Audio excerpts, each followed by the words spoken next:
The hurd as a material for local manufacture, and then the fibre goes off like our cotton and our wool.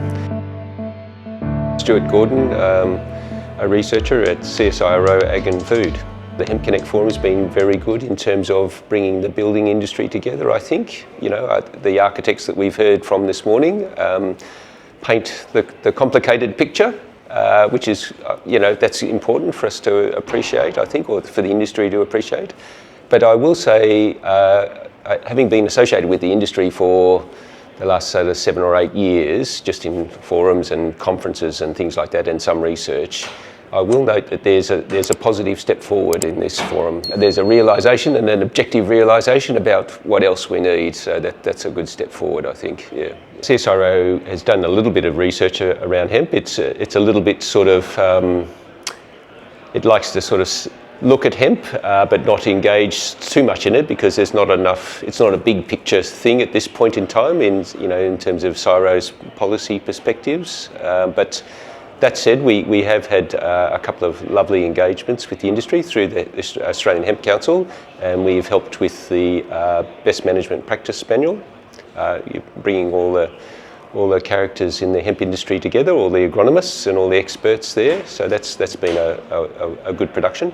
And we also conducted a fibre study, which was quite important, and I think that's a sort of it gives everybody a little bit of a rule book on what to look for. There's 2 primary products out of the biomass, and there's agronomy perspectives there in terms of how you raise that crop for hurd and or fibre only.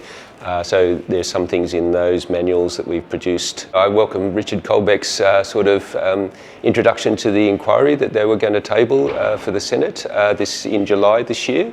So that will be important for the industry to get behind that call and galvanise itself and respond properly to that, to the call for submissions. Yeah, I think that's a great opportunity. Yeah. The hurd aggregate is an easy space for us to move into, particularly in Australia, given our cost of manufacturing. Yep. But given Australia has the largest sort of household space area in the world, and we've heard from the 2030 Race to 2030 CRC about how important energy reduction is. I think we can slot in there. Initially at the low sort of,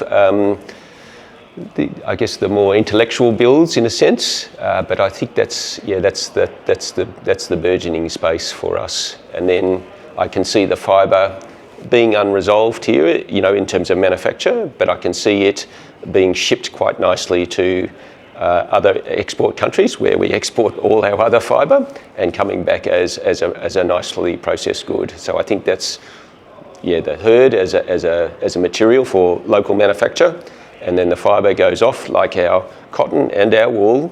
And we are experts at those spaces. We are the primary producers of premium fibre. Hemp can join that portfolio of fibre exports, I think, for sure. I think the old heads nodded together, which was good. I can see that we may need to import to supplement, some building companies will demand large volumes, and they will need consistency in those volumes, and that's the particular thing that we need to focus on, is a bit of consistency, scale obviously, but consistency in that scale. So you can see imports are good for supplementing that early stage startup almost, in a sense. Yeah. So not to be sneered at, but just to be used as appropriately. Yeah.